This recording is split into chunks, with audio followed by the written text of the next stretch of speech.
चलिए आज हम आ चुके हैं लेक्चर नंबर 5 में।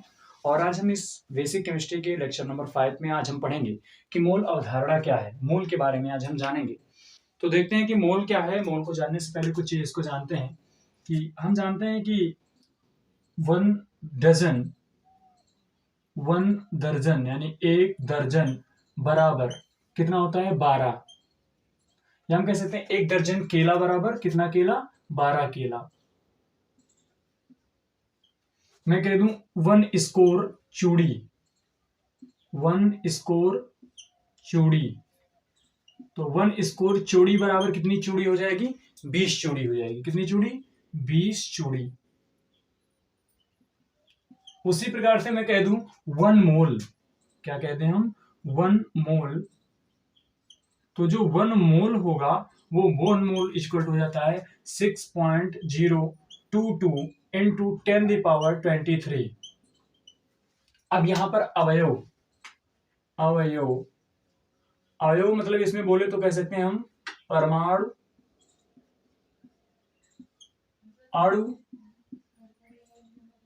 आयन। परमाणु और आयन कुछ भी हो सकता है। तो वन मोल इक्वल टू हो जाता है 6.022 इंटू 10⁻23 अवयव, परमाणु, अणु, आयन। या इसको एक मान कभी कभी ये भी लिख सकते हैं 6.023 इंटू 10⁻23। तो आपको कंफ्यूज इसमें नहीं होना है। 0.23 या 0.022 भी आप देख सकते हैं जो चाहें आप। तो इसमें क्या होता है कि वन दर्जन बराबर 12 केला होता है, वन स्कोर चूड़ी बराबर 12 चूड़ी होता है। उसी प्रकार से एक मोल बराबर होता है 6.022 इंटू 10⁻23। और ये जो होता है ये होता है आवागाद्रो संख्या के बराबर। इसे आवागाद्रो वैज्ञानिक ने दिया था, आवागाद्रो संख्या। यानी आवागाद्रो संख्या आवागाद्रो ने दिया था, इसलिए आवागाद्रो कहते हैं। और इसको हम शॉर्ट में लेना चाहे तो इसको कह सकते हैं Na। ये हमने इसमें जाना। अब इसमें थोड़े कुछ सूत्र हैं, कुछ सूत्रों को हम जान लेते हैं। इंपॉर्टेंट जो फार्मूलाज हैं, इंपॉर्टेंट फार्मूला क्या क्या है कि सूत्र, इसमें जो इंपॉर्टेंट सूत्र है उस सूत्रों को देख लेते हैं। सूत्र क्या क्या है इसमें कि मोल बराबर, मोल को हम एन से प्रदर्शित करते हैं। किससे प्रदर्शित करते हैं एन से। मोल को हम एन से लिखते हैं। तो मोल एन बराबर होता है भार बटे अणुभार, भार बटे अणुभार। यानी मोल बराबर भार, भार को हम लिख सकते हैं W से, अणुभार को हम यम से निकल सकते हैं। फिर हम लिख सकते हैं इसमें एक सूत्र होता है मोल बराबर, मोल एन बराबर कणों की संख्या, कणों की संख्या बटे आवागाद्रो संख्या, बटे आवागाद्रो संख्या। अब हम कणों की संख्या को किससे लिखते हैं, कणों की संख्या को लिखते हैं हम Na से। किससे लिखते हैं Na से। और कणों की संख्या को हम N0 से लिख सकते हैं। फिर हमारा एक तीसरा फार्मूला होता है, फार्मूला नंबर 1, फार्मूला नंबर 2 और फार्मूला नंबर हम 3 लिखते हैं यहाँ पर। फार्मूला नंबर 3 हमारा क्या है, फार्मूला नंबर जो 3 हमारा होता है वो क्या होता है कि मोल की संख्या बराबर, मोल बराबर क्या हो जाएगा हमारा आयतन बटे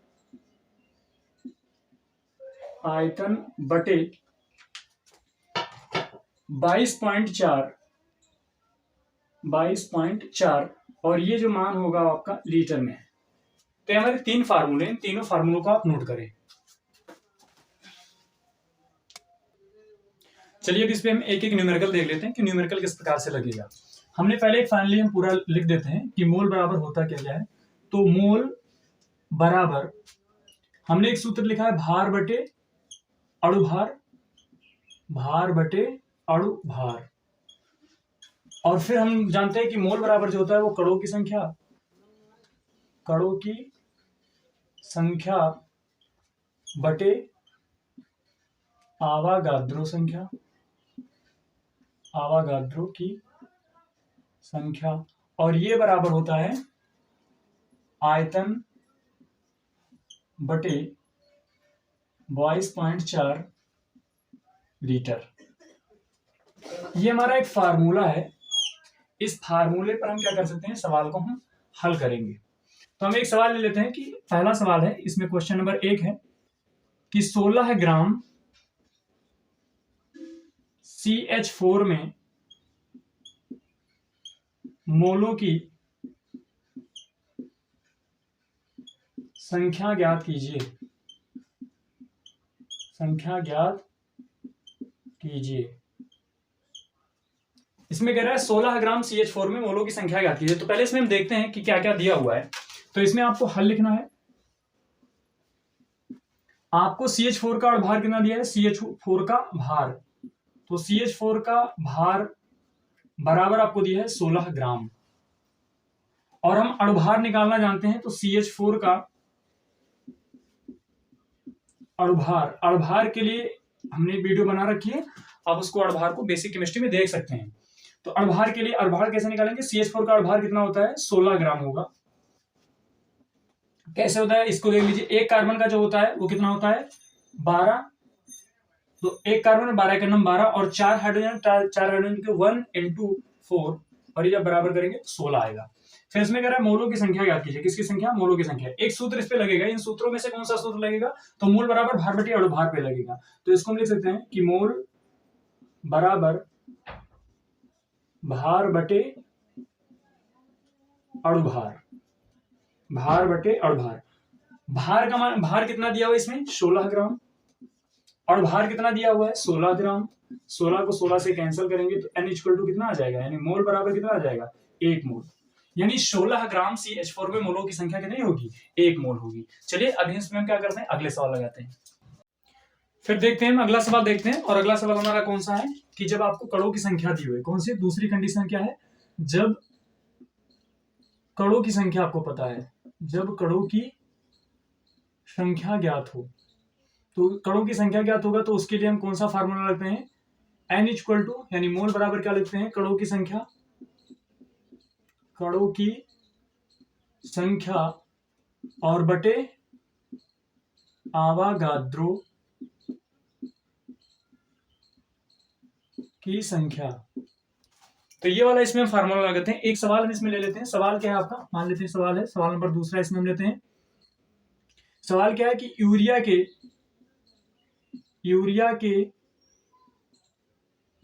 3.01 into 10⁻23 अणु में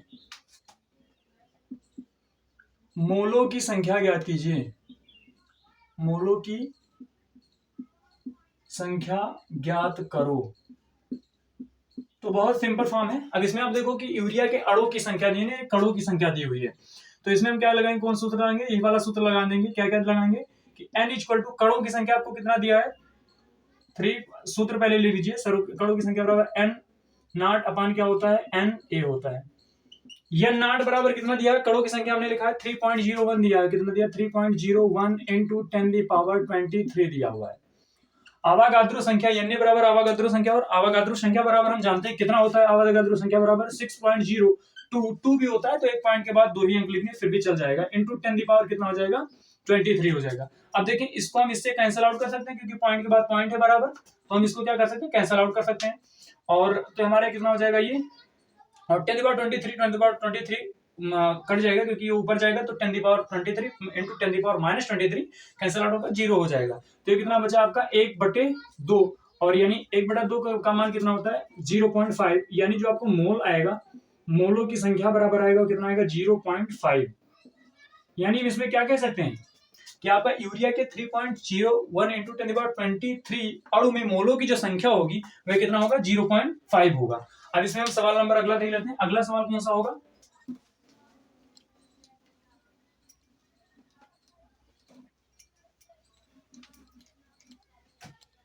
जब आपको केस नंबर 3 है, जब आपका आयतन जो लीटर में दिया हो, तो लीटर में देना होगा, तो मोल कैसे निकालते हैं, मोल बराबर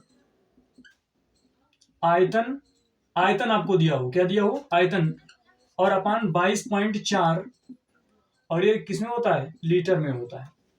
तो इसमें एक सवाल हम बनाते हैं। एक सवाल इसमें क्या होता है कि ऑक्सीजन के 67 पॉइंट, सवाल नंबर तीसरा लेते हैं कि ऑक्सीजन के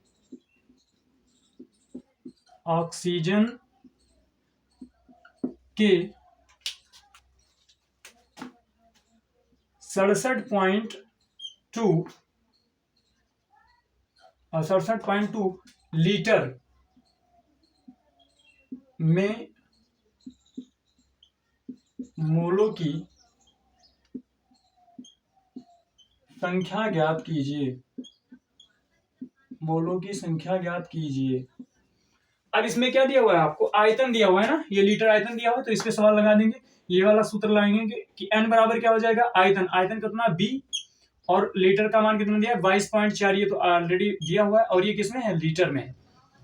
ये आयतन कितना दिया है 67.2 अपान ये कितना है आपका 22.4। अब आप देख रहे हैं कि पॉइंट के बाद पॉइंट है, तो पॉइंट से पॉइंट कट जाएगा, कितना बढ़ेगा 672/224 है, और इसको काटेंगे तो लगभग ये कितना आएगा 3 में जाएगा, यानी ये हो जाएगा 3/1 हो जाएगा, और 3/1 का मतलब 3 हुआ, यानी मोलों की संख्या बराबर इसमें कितना आ गया, 3 आ गया। तो इसमें हमने 3 सूत्र पढ़े हैं, टोटल कितने सूत्र पढ़े हैं, 3 सूत्र पढ़े हैं, कि हमको तीनों सूत्र क्या है, n बराबर क्या होता है, भार बटे अणुभार, भार बटे अणुभार, और फिर क्या होता है कणों की संख्या बटे आवागाद्रो संख्या बराबर आयतन बटे 22.4, और ये मान जो होगा वो लीटर में होगा। ये जो हमारा सूत्र है, इस सूत्र को हम ध्यान में रखेंगे, तो आपको जब ये वाला सूत्र कब लगाएंगे, ये सूत्र इतना सूत्र आप जब लगाएंगे जब आपको भार दिया हो, क्या दिया हो, भार। ये सूत्र आप कब लगाएंगे, मोल बराबर जब आपको कणों की संख्या दी हो, क्या दी हो, कणों की संख्या।